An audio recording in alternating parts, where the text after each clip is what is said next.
Have some in-game sound this time, which is kind of useful, isn't it? Okay, here we go then. Hello guys, and welcome back to another random map game. This time we've got a 3 versus 3, and it's on Slippery Springs, which is a light random map. As you can see right here, Slippery Springs. It's a pretty cool one. And it's actually an RVK versus LOS match as well. So all these guys are Brazilian players. And we've got FH here, which is, and Dogao as well, two very, very well-known Brazilian players. So let's have a quick look at the map, and we'll have a look at the players shortly after. So this map's pretty cool, actually. It's very open, and, it is possible, perhaps, to wall. You've got a lot of trees sort of around your base, but aside from that, it's very open in the center. And you've got sort of, I don't know if you can build on this. It looks like shallows, almost. I'm not sure if you can actually build on this area here, so it makes it impossible to wall around the edge of the map, which does mean that in the later game, in later stages of the game, it can be very possible, if this is the case that you can't wall on here, that raiding and such can be a real problem, especially when it comes to trading. Not only that, but there's also fish around the edge of the map, and there's a lot of them, so it's likely that it's going to be kind of like played similarly to Nomad in a sense, where you've sort of got a lot of open area in the middle that everyone's joined to, but you've also got water on the edge as well. So we'll have a look at what civilizations they've got, and maybe we'll be able to build a bit of a better picture of exactly how they're going to play it. So anyway, up to the very north of the map in yellow, we've got RVK Dogao playing as Teutons. And I think playing as Teutons is probably one of my least favourite civs in this game, actually, and we'll see exactly what he decides to do in a little bit, but I've got some ideas. I'll actually talk about that when I've introduced the other players. We've also got in green, RVK Stark playing as Mongols in the pocket position, and I absolutely love Mongols though, so yeah, that's a pretty cool civ for him. I'd like to see some Mangadai from him, and maybe some Hussars mixed in there as well, to really, really capitalise on raiding, the raiding possibilities even. And we've also got, actually, no, sorry, my bad, he's not in the pocket position, he's on the flank. We've got Dogao in pocket position as Teutons, and we've got in teal, Mr. Fiage playing as Britons over on the other flank. So certainly a possibility that we could see him going with some archer flushing here, but we'll see. We've also got on the other team in red Pangloss playing as Mongols. He's down to the sort of southwest of the map. Down to the very bottom of the map, we've got Gu playing in grey as Teutons. So both Teutons are pockets. And of course, over to the right of the map in purple, we have LOS only Rook. So yeah, mirror civs, and pretty cool map, and a map that I've not really actually watched much of before, so we can see some interesting stuff here, but I've got a feeling it's going to be played a little bit like Nomad, where there's going to be a kind of, there's going to be the mix of water and land, but I kind of think here that the Teuton player is going to go for a pretty fast castle and make knights. Of course, in the pocket position, Teutons get pretty good knights, and they may as well go with that as they can do it. There's Fiage, of course. What a surprise. Fiage stealing boar. Wow. I'd be more surprised if he didn't steal the boar, to be honest with you. He's an absolute douche when it comes to stealing things. And he will steal every single boar if he gets the opportunity to. So Pangloss here going to be down a boar, but not only has he stole the boar here and done it because obviously he just always steals the boar because it was available to him, but he's got to bear in mind he's up against a Mongol player, and Mongols do have that 50% faster hunt gather rate, and obviously if he's against someone who is going to get a load of food in the Dark Age extremely quickly from boar and deer, you're obviously going to take their boar if you get the chance to. It just makes sense. It now means that Pangloss is going to have to try and lure some deer back to his TC, but unfortunately for him, they're not in the best position, actually, and Pangloss is going to have to try and lure them through this gap, which it's not too hard to do in terms of actually getting the deer through there, but it's quite far away, and he's got to pay attention to his scout and make sure he doesn't slip up at all. He is, of course, going to be adding some fishing ships on the water as well, and Score's frozen there, but Yeah, good stuff.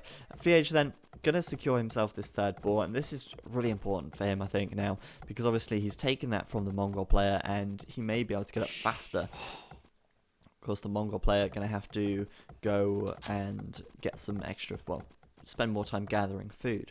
He's also got deer right next to his TC, so he could lure them in with his scout, but he may not even need to, really. I mean, they're close enough that you could just kill a couple and walking distance. And there we go, it's like he's reading my mind. Gonna kill them right now, take them as well, and he's still got his third boar right here as well, so VH gonna be in a nice position with a lot of food, and we could even see a fast castle out of him just due to the sheer amount of food that he has. Pangalos, let's have a look at his food income right now, a lot lower overall, you can probably see. Idle villagers under his TC, relying very heavily on getting these deer, and of course that means that he can't use his scout to do the scouting. And this is looking very messy for him. He looks like sending 4 villagers over here. He's going to build a mill, which is another cost that he doesn't want to have to spend. And this boar steal has really, really messed Pangloss up. And I think now VH is going to be capitalizing on that massively. And he could get away with a fast castle. And obviously Britain's here with the cheaper TCs. They cost less wood. He can do a very fast castle time indeed. But let's see what he's actually doing. He's just getting up to 500 food right now. And he's going to click up to feudal. Looks like he's going to go full grush, judging by the fact he's moved all of his villagers over to wood. And why is he not taking that boar there? I mean, the extra food doesn't hurt, surely. But yeah, he's going to actually go for a full grush here. And he's walled himself up with palisades. And going to be able to take the water. Pangloss, of course, going to be much further away from hitting up to feudal right now. Elsewhere on the map, well, I kind of got a bit distracted by that. Looks like only Rook going to be going with full grush as well. You can see it's sending all of his villagers over to wood and gold right now, and deciding not to actually wall up. So some nasty stuff could come in if Stark decides to, if Dogao decides to fast castle here. Looks like as well though, Dogao could be. Oh, no. Dogao's going to fast castle, I think. He's got 2 docks up. He's got plenty of fishing ships out. And yes, he is sending a lot of villagers over to wood right now. But I am a little bit confused by this. He's actually really slow to get up to feudal right here. But again, he's made quite a lot of fishing ships. So yeah, he's probably going to be capitalizing on that. But even so, I'd expect a kind of fast castle from him in a pocket position. VH then is taking, well, pretty standard build here for a full-on grush. You can see him getting out more gold collectors and a second dock going up as well. Pangloss making a barracks though, and looks like he's planning on actually attacking on the land. Now, Pangloss, he could make some archers and come here with archers to take away this lumber camp from VH. He could even come all the way around here and again put archers here, harass this gold. So, I mean, this map is very easily harassable. We could see that happen. So VH up to feudal, Stark up to feudal, only Rook up to feudal as well. Stark going to be making galleys 2 at a time, third dock going up. And of course, only Rook going to be doing exactly the same on this side. Full grushing for everyone then. And I was I'm a bit surprised. I thought they'd play a little more like Nomad and actually try and attack more on the land. We could see it happen still. I mean, Gur putting up a barracks right here, and Pangloss putting up a barracks as well, as I said. A tower on this wood as well. So he is going to prevent VH from taking wood here. But of course VH can build this lumber camp further back. But of course that is an extra 100 wood that he's going to have to spend, which is not ideal, as he will want to of course invest that wood in ships instead. So Pangloss can come forwards with that villager there, stop these villagers from taking wood and just being a bit of an annoyance. As you can see as well, this is indeed shallows. I was right about that, and you can't build on that. So that does mean that later on, walling completely going to be absolutely impossible, which always makes things a little bit more interesting, as raiding is always fun to see. There we go, dead villager for you, Mr. Rook, and looks like he lost another one here as well. Stark coming in with his scout cavalry, managing to sink a ship with that guy as well. Good stuff, good coordination from Dogao and only Rook right there. Sorry, what am I on about? Stark and only Rook even. Getting confused with all the players. So only Rook here building a watchtower to try and cover the gold of Dogao, and it seems like the Lost team do have a very similar style of strategy, or a similar strategy. Stark going to try and get up this tower, well, his tower, before he can get only Rook's tower up. But he can attack it with his villager. It's going to go down pretty quickly if he just attacks it straight up anyway. Because only Rook does not, of course, have anything to prevent Stark from attacking. The towers can't attack at their bases. So very easy defense there for Stark, I believe. And also, he's starting to win on the water as well, with a few more ships out as well. VH then, what is he doing? Looks like he's completely bypassing Pangalos over this side, and he's actually sending his ships right around to the back to start taking out Guz Eco.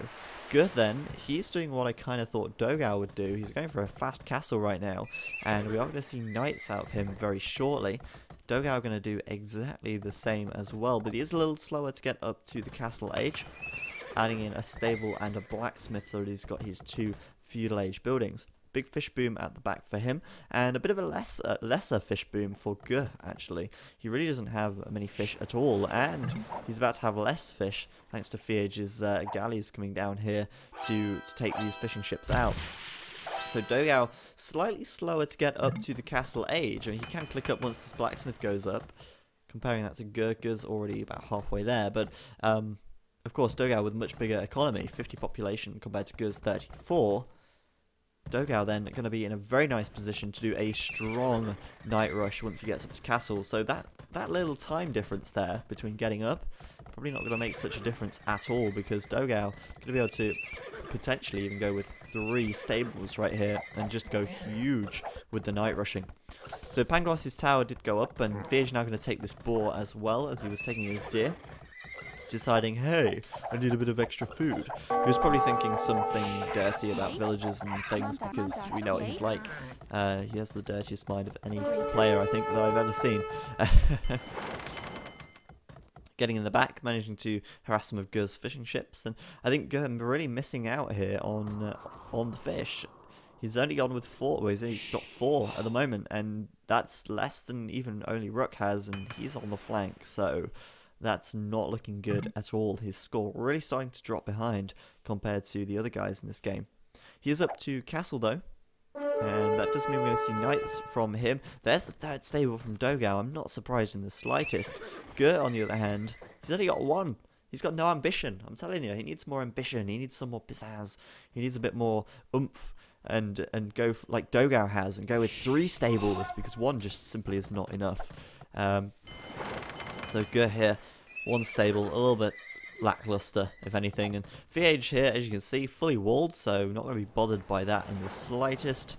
And Dogao likely to be up to castle by the time that knight gets over here from Guh anyway. So pretty good stuff from RVK team at the moment.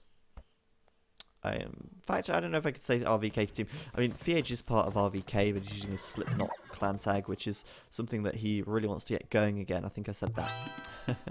But Fiage and Pangloss here, surprisingly, actually not too far apart in terms of score.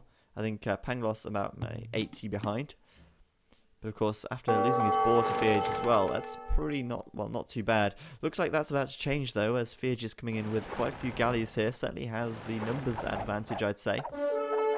Although, does he? It's hard to tell. Yeah, he's definitely got a numbers advantage here.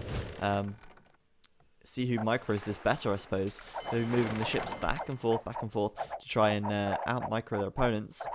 Looks like Fiage actually might have to get back here. It's hard to say. Pangloss looks like he may just have more ships actually, and I was wrong. Good micro from Pangloss, and he's going to close the gap a little bit more between himself and Fiage. Knights then coming in from Guh right now, but as I said, Dogao not going to be too far behind. He's already got 3 knights out of his own, and he's going to be coming in to help save Fiage, help Fiage out.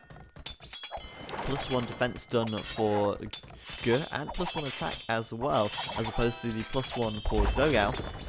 So Dogao going to lose this fight, but more knights coming in, as I said, creating them 3 at a time. No problem whatsoever. Second stable going up for Guh, but as I said, Dogao's going to outmass him in terms of knights extremely quickly. So really good stuff from Dogao there, and we should see +1 from him on his knights fairly soon as well, as Gut already does have that, of course. Anything else going on over here? Well, flanks really just fighting for water at the moment. Looks like Stark has the numbers advantage over only Rook. Only Rook, of course, with a few more fishing ships, I'd say. But not such a big deal at the moment. And now this is a perfect time for Dogao to get in here, though he's not doing it. These guys just walking into this gap. And all Dogao has to do is come in from behind and they're trapped. But for some reason he's decided to go around the other way. And I kind of wish he'd have gone around this way, because that would have been a nice trap there. And there we go. Fear's going to delete that market right now. And Dogao going to attack head on against Gu with much greater numbers, so should have no problem whatsoever fighting this off, and maybe able to take this watch. Actually, no, he's not going to be able to take that watchtower there. Pangloss with actually a really nice tower, putting the blacksmith in the house there to prevent any knights from attacking it. What's the water looking like? Fairly even. Only Rook just sitting up to castle right now. Anyone else up to castle as well? Dogao, of course. He was the last one to go up. Only Rook up to castle as well. Stark then should be up to castle. Whoa, he's not actually clicked up yet, surprisingly.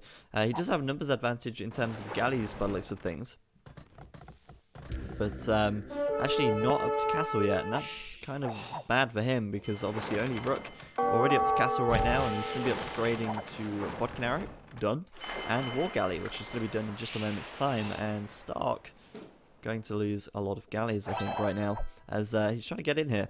He could come to the back and kill off some more of Gu's fishing ships if he wanted to. Could work out pretty well for him. But only Rook now, as I said, with War Galley +2 attack. Good stuff from him. Dogao going to try and break down through this house. And as I said as well, he is going to have much more knights than Gu has. Gu, of course, still only with 2 stables right now, compared to Dogao's 3, and Dogao able to do this purely because he just has so many fish back here, able to take a huge fish boom, and as well as that, an extra TC going up for him, another third TC going up for him as well, so really good economy from him. VH also up to the castle age right now, and what's he gonna do? Well, looks like he's going water at the moment. No, is he going water? What's he doing? Adding in a market. I don't know what I'm intending here. But Dogao certainly getting very far ahead in this game, just purely because of numbers. Trying to batter his way through Pangloss's walls. Not able to do so. Where's his army gone? Dogao, where is your army? Why can I not see it? There it is. Ah, he lost some. He was fighting Gu by the looks of things. He's actually not creating any more knights right now and just building up economy. He could continue to make knights all day long, but going to build economy for now and make sure he gets ahead economically. So obviously when this game does go into the later stages, then he's obviously going to want all the economy he can get. Nice, looks like he's going to get through this wall. It's going to be so close. Can he do it?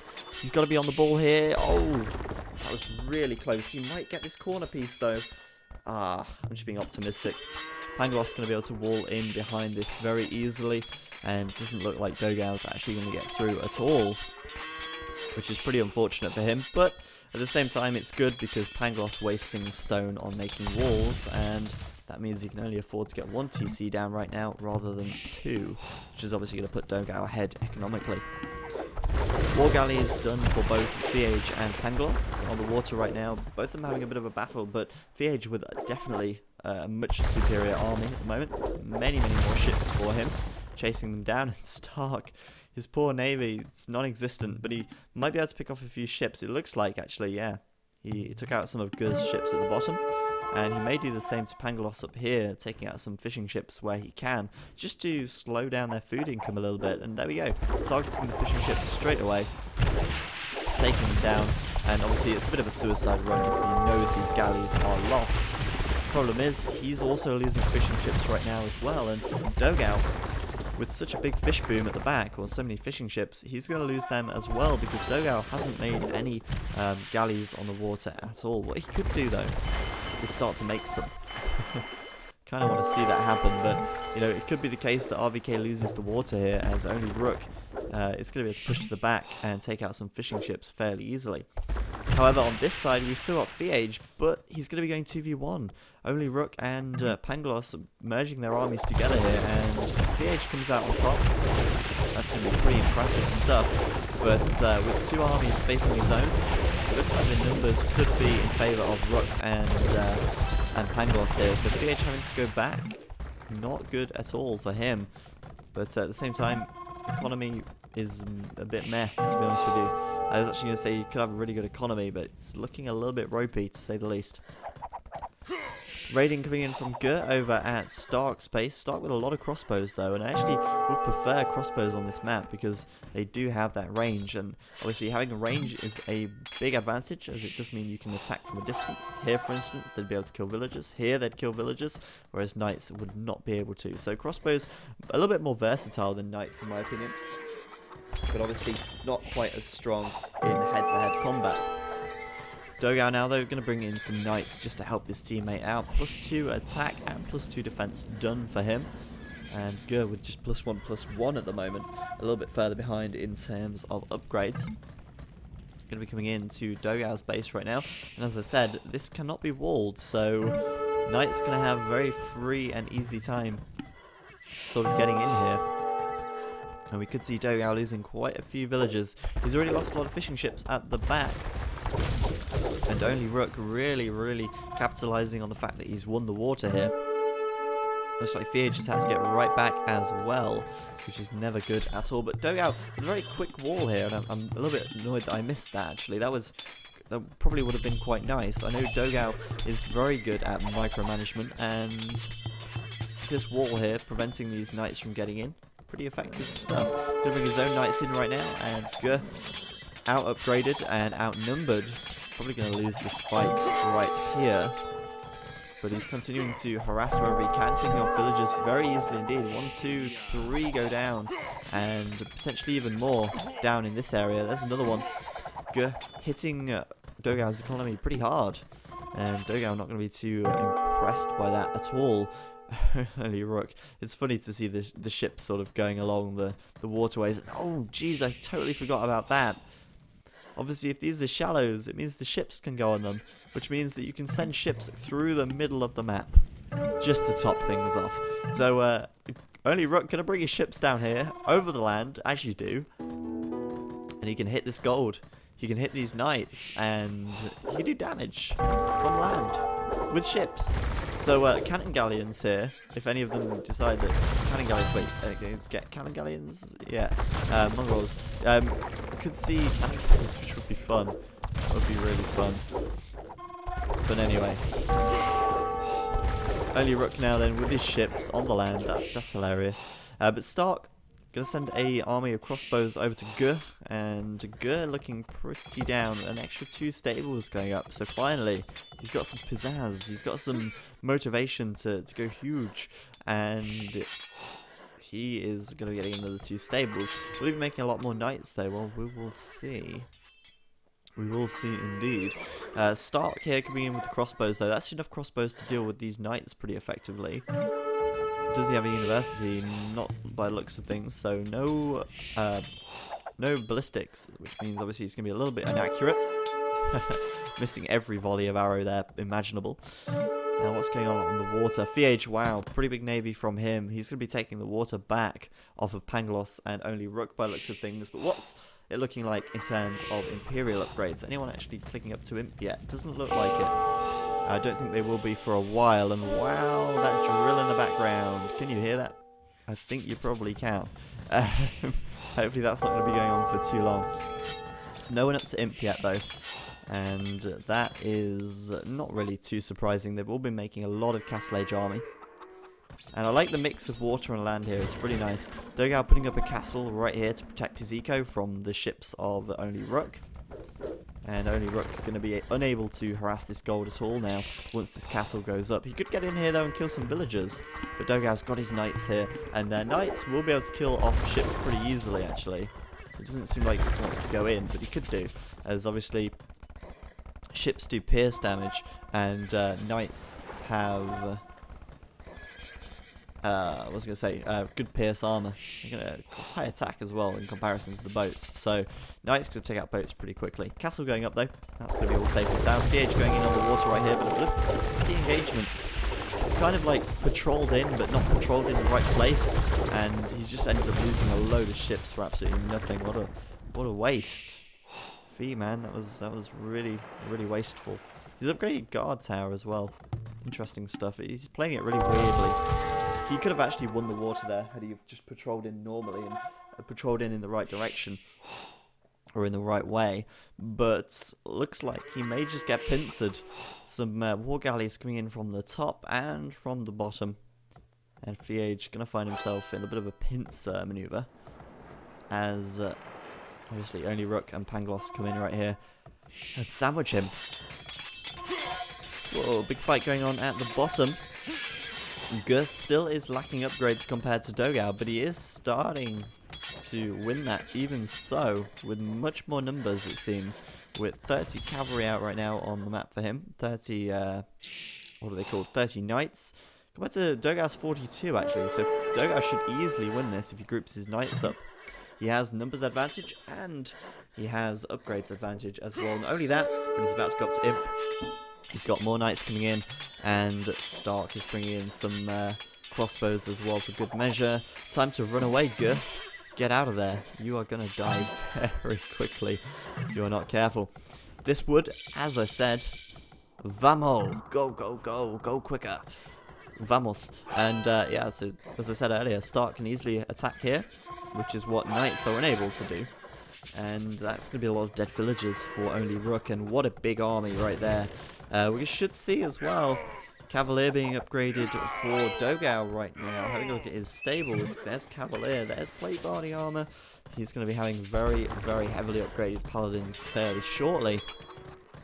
He's going to be breaking through here as fast as he can.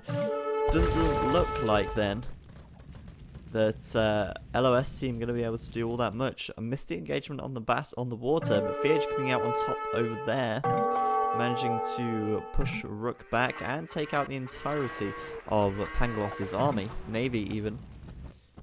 Interesting stuff on the water. Fire ships coming out. Wow, fires! Would you believe it? But yeah, looks like Fiage going to give chase to only Rook on this side. But this army here is a little bit concerning. Guh, having to wall up with houses desperately. Are they going to get through though? Yes, they are. Why are they getting through? Well, that's because you cannot wall over a TC like that, because the TC you can go through the base of it. So now, Dogao +4 defense. Gonna have Cavalier done very shortly as well, and maybe even see +4 attack maybe shortly also. Gonna be in here doing huge damage. Stark gonna come in as well, and Guz base gonna get absolutely gutted. There's Cavalier. And I'm kind of just waiting to see. There's Blast Furnace as well, so +4 attack going to be done very shortly. Is he even doing Paladin as well? Not just yet. He might do Paladin a little later on, but Gur is looking in such a bad position right now. There's all of these crossbows, all of these Cavalier getting in, and TC is going to go down. Looks like, yeah, there's the Siege Workshop. Chieftains have really good siege actually, so you can see Rams coming in as well from him. And he's just going to hit Gus so hard that he's not going to know where he stands. Waiting to see some siege coming out though, and I'm not seeing that just yet. Capped Rams for Dogao then. They are up and they are ready. The hole has been made. This TC could go down. Looks like Gur could be up to him. He's clicking up right now, but he's not there just yet. And Jesus Christ, his economy is going so badly right now, with 72 population as opposed to Dogao's 165. This TC gonna go down, taken out by sheer sword power, and say goodbye to your villagers. Guh. Wow, really, really bad stuff for him. Looking very, very ugly indeed. But maybe only Rook could bring it back for them. Only Rook, of course, MVP for LOS team. He's up to Imp. He's making longbows. Wait, I think he's up to Imp. Yeah, he is. Making longbows en masse. But will that be enough? We'll have to wait and see. These TCs literally just going down to Cavaliers. And +4 attack done, as I said, +4 defense done, and Dogao should be upgrading. No, not just yet. He's waiting for the gold, it seems, to upgrade to Paladin. And that is how you destroy someone's base in a matter of seconds. Gonna lose even more villagers here. I feel sorry for the bloke because he's down to 42 pop, about to go down to about 30 right now, as all these villagers get absolutely massacred over here. Really, really ugly stuff for him. And wow, that just hole in the wall leading to absolute massacre. His base being completely wiped out, down to 30 population. And there is absolutely nothing he is going to be able to do. Only Rook, though, is he going to be able to salvage something for Team LOS right here? Let's see. Well, as I said, he is up to Imp. He's got a good population and longbows coming out. Waiting to see that 12 attack from them, though. Elite longbow needs to be upgraded, which is literally just being... No, not being done just yet. But and also Yeoman as well. +5 range right now, so that's 10. Waiting to see the last range. Wait, does he have... Yeah, he just needs Yeoman, I think. And the elite upgrade. So, yeah, going to be having very, very good longbows here. But is he going to be able to mass enough? Now, longbows are actually pretty hard to mass, actually. They do... It's like my frame rate just dropped. Yeah, they aren't that easy to mass. I mean, they do cost quite a bit. And obviously, you have to make them from a castle as well. So, massing them can be a bit of a pain. And obviously, once Dogao has fully upgraded paladins, he is going to be able to stomp through those if he has the numbers, which he might just have about now, actually. There's the elite longbowman upgrade for only Rook, and there's the paladin upgrade for Dogao. So 180 health on these guys. They are so beefy with 7 pierce armor. They're going to be able to withstand quite a lot of arrow fire, but really nice position by only Rook there, putting his longbows into this small area so that they do damage without taking much damage at all. Of course, Dogao are going to focus down the trebuchets and probably kill off this castle as well, which does mean that that's a lot of gold down the drain for only Rook, and the castle not going to go up either. Extremely sorry for the noise in the background, as I said earlier. Pangloss going with Elite Mangudai though, I like that, and Fiage also going for longbows. His economy is in pretty top notch right now actually, with a lot of TCs and such, making longbows pretty quickly. And they are going to be a good counter to the Mangudai. Obviously, Mangudai with quite short range here, and you know, not the most health and not the most armor. So, I mean, these longbows are going to be able to hit them from a long distance and probably do good damage right there. Looks like, though, Fiage may just be heading over to help out on this side of the map. Whilst, God, Gert trying to rebuild his TC right here. He's in a real bad position. He's actually up to Imp, though. But obviously, without any army, and without much in the way of anything at all, it's not good at all for him.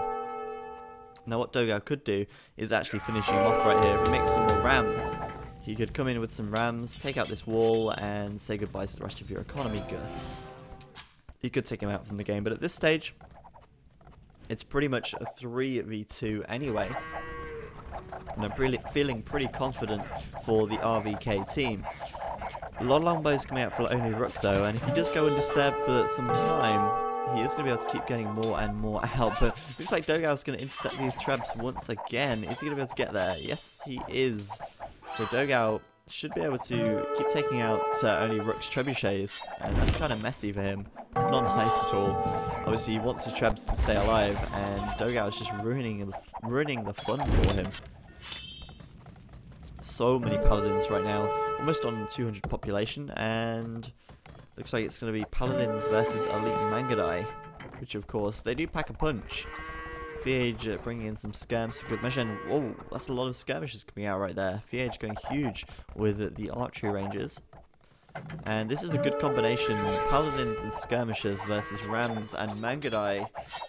Sounds to me like the paladins are going to make very short work of the rams, and the skirmishers, if they have enough of them, should be able to make short work of the Mangudai. But never underestimate the power of the Mangudai. It's a very, very powerful unit. As I said, it's got reasonable HP. It's got pretty high attack, and of course it is ranged, so they do really pack quite a punch. And when they're massed up like this, they can even make pretty short work of paladins, as you can see. Paladins coming in one at a time, getting killed off very quickly indeed. And if microed well, like Pangloss seems to be doing here, they're going to die very quickly indeed. With this amount of rams as well, going to be soaking up the arrow fire from the longbows and the skirms, and that means that Pangloss will be able to push forward with the rams and use his Mangudai from behind to take out these skirmishes and the crossbows. That's on that side of the map. What's on this side of the map? Stark also adding Mangudai in. But Dogao losing a lot of paladins here as he tries to just use brute force really. But this is huge, raiding at the back of Only Rook's base, and Dogao has just done so much damage to both Guh and to Only Rook, purely in just terms of raiding economy. So Only Rook has to bring his longbows back, and they have got their 12 range right now, and attacking from long distance, but the problem is he moves them back to deal with this attack in the back of his base, and at the same time Siege Rams coming in from Stark, Elite Mangudai from him as well. His castles are going to go down at the front, and he really doesn't have much tech behind this.